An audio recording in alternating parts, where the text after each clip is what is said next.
mandefa hafatra manontena ay hoe izy mba hahatsiaro ay efa impiremono saika iantso no kanefa sao de lazainy hoe tsisy azo da amosina sento nofy no atolotra lahay fatsiarovana da feo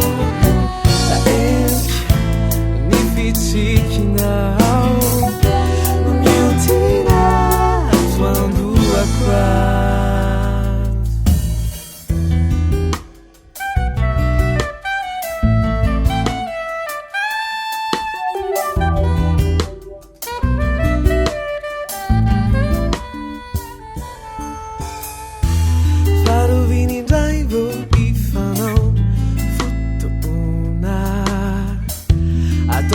que faz ao e falou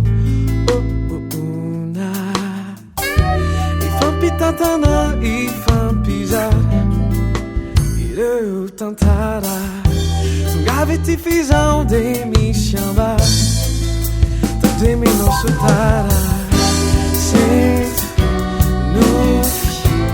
no atucha lá faciaruvana feo da endrika ny fitsikinao no miotina atoandoako azy ka iamby eto ao na ampitsona zao de zao hamerona le fitiavana zay nafana na mitsika ka iamby eto ao nas aldezão hamerona le fitiavana zay nafana da mitsika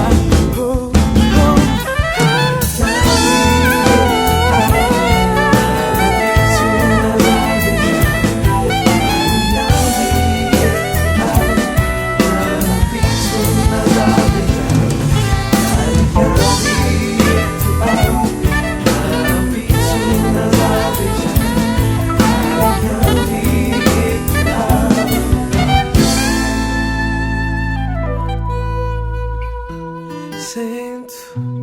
nofy no atolotra lahay fatsiarovana